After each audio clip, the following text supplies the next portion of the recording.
Estabas empezando a hacerte un nombre en Suecia. Aquí está este chico de la universidad que terminó destacando en este proyecto de teatro.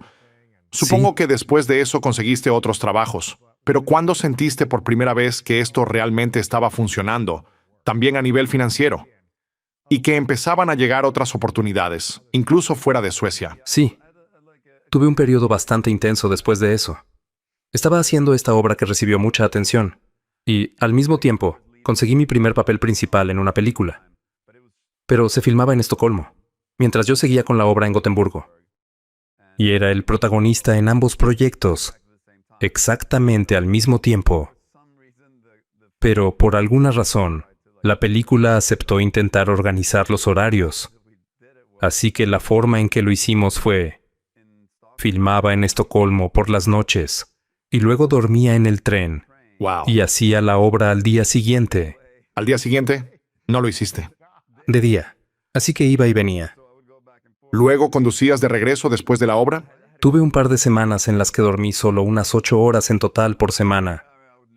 Casi pierdo la cabeza. Cuando tienes 24 piensas que puedes hacer cualquier cosa. Eran las hormonas. Y también El estaba gen de interpretando a juventud. Raskolnikov, que es un personaje con una mente muy inestable, casi esquizofrénica. Quiero Dios decir, mío. esa es una interpretación de Raskolnikov. Pero Raskol, en ruso, significa dividido, y así es como lo interpreto yo, como una mente dividida, una especie de esquizofrenia. Y la forma en que lo estaba interpretando en el teatro era que, porque me gusta mucho la idea de que, cuando actúas en teatro, hay una cuarta pared. Y tú, de alguna manera, ignoras todo lo que ocurre en el público. Está la cuarta pared, sí, pero hay algo artificial en eso, porque estás en la misma sala. Y una de las cosas hermosas del teatro es precisamente esa, que compartes el mismo espacio. Claro, también hay teatro donde rompes la cuarta pared e incorporas al público, pero eso también puede sacarte de la historia. Entonces encontré una forma, porque hacíamos muchas funciones diurnas para estudiantes de secundaria. Algunos estaban en sus teléfonos y ni siquiera habían elegido estar ahí. Estaban como: Por Dios supuesto. mío, 3 horas de esto. Dostoyevsky Sí. otra vez. No es lo que queríamos ver. Y entonces, como estaba metido en ese estado mental del personaje, como si escuchara voces dentro de él, Que también distrae. como si escuchara a alguien hablando en la audiencia, yo seguía en la escena.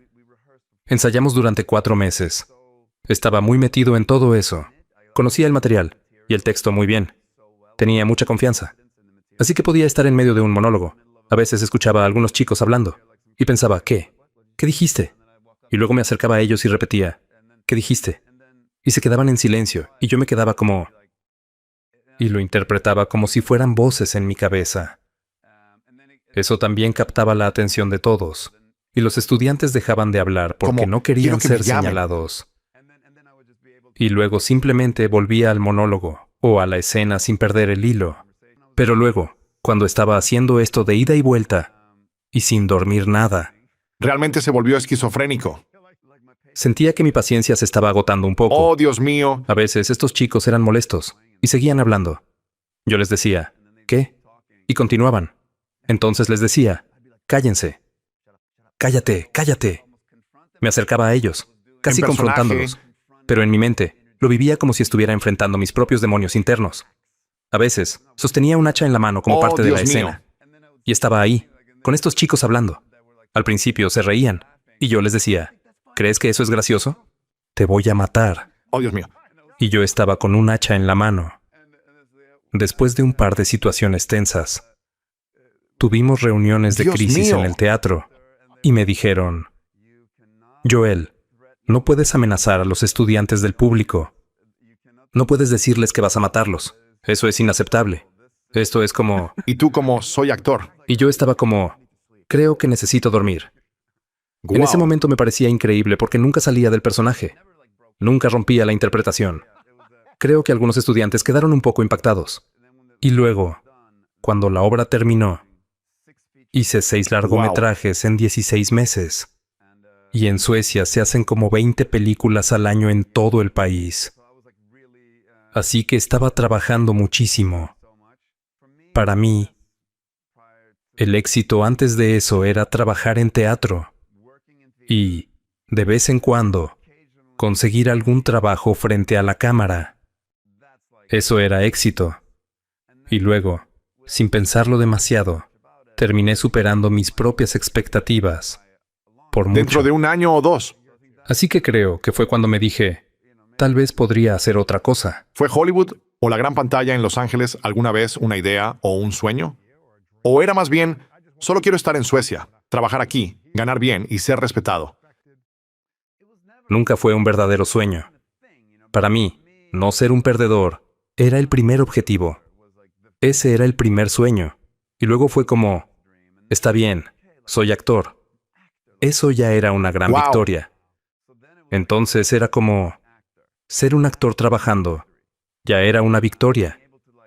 Y también porque muchos actores pasan por el proceso de entrar a la Escuela Nacional de Teatro.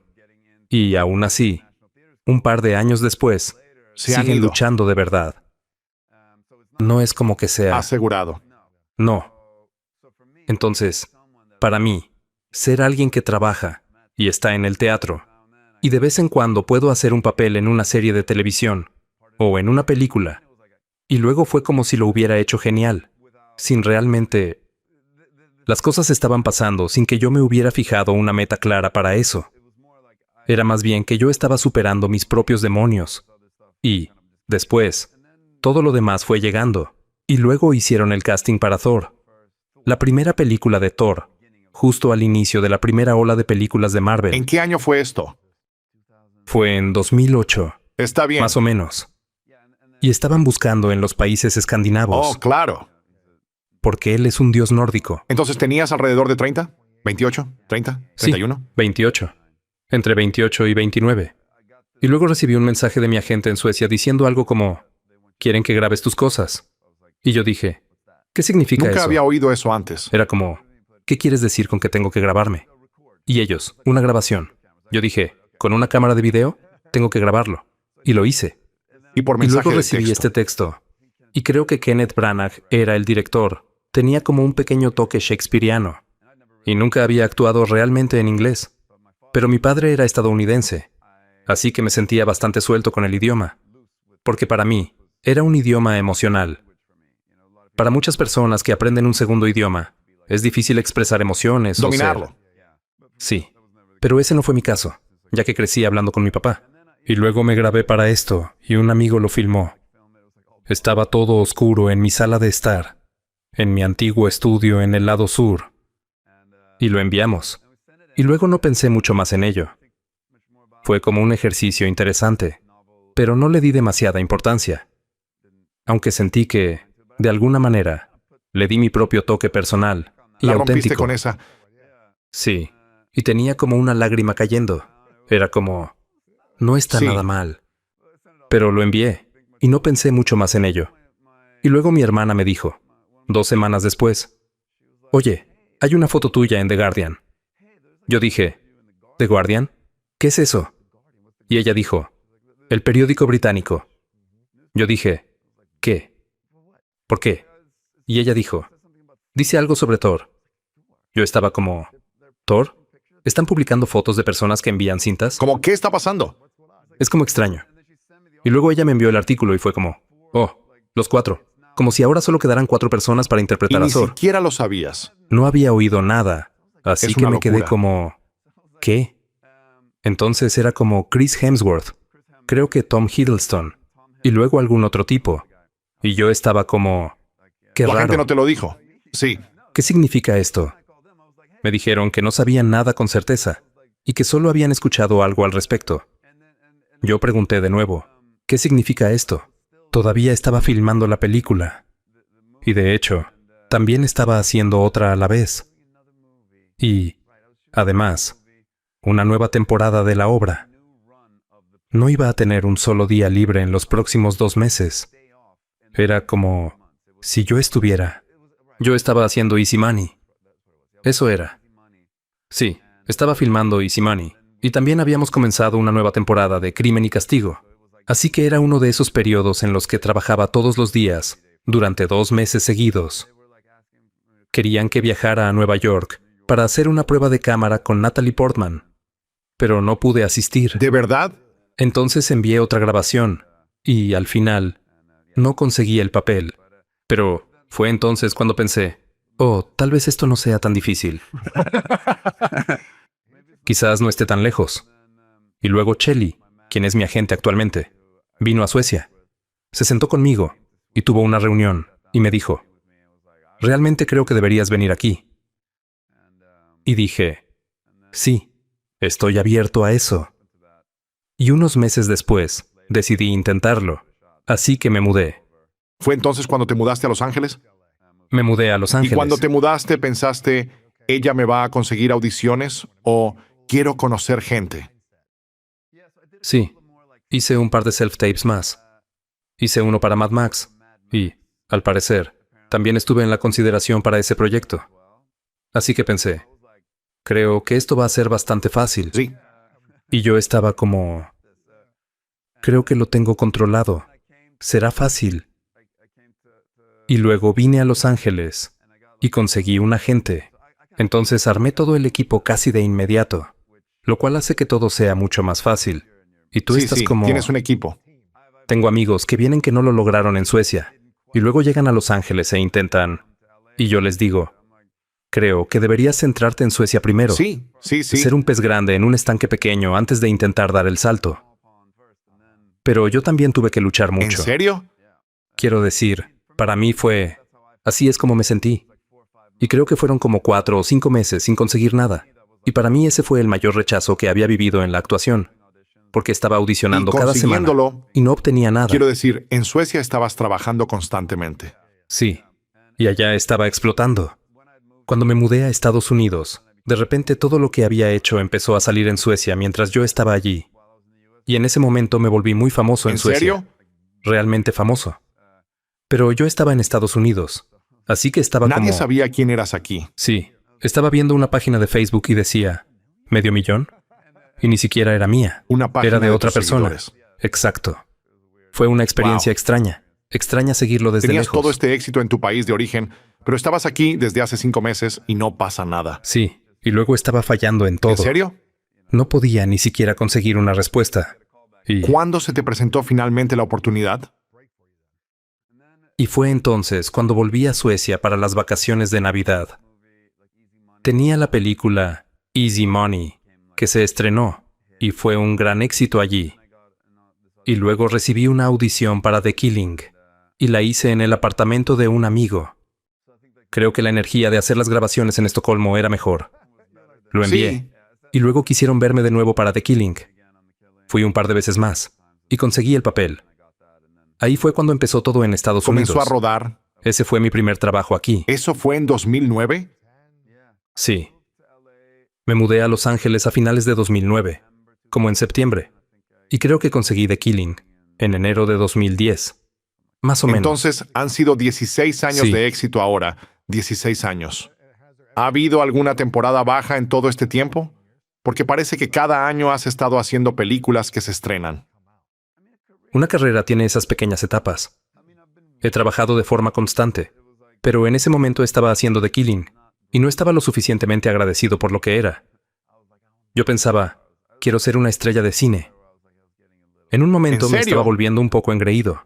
Y yo estaba como, este programa, quiero ser una estrella de Pero cine. las formas de televisión son como lo más academia.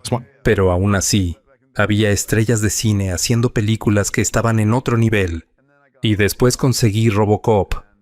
Y ahí empecé a entender cómo funciona todo este sistema de valores en la industria.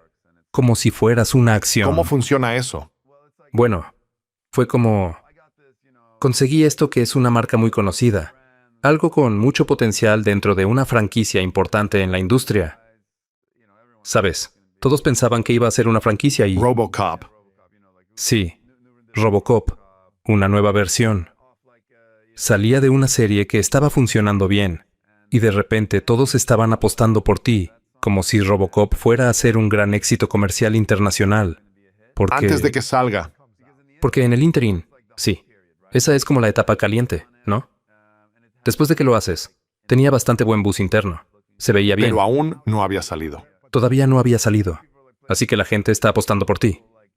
Ahí tienes un par de oportunidades, independientemente de si termina siendo un éxito Interesante. o no. Sí, tienes que conseguir algo en Interesante. ese momento, como es la siguiente enredadera. Tengo que agarrarme a la siguiente enredadera que me lleve ¿Qué hacia obtuviste adelante. durante ese periodo mientras estaban editando RoboCop y todo el mundo decía, esto va a ser algo grande?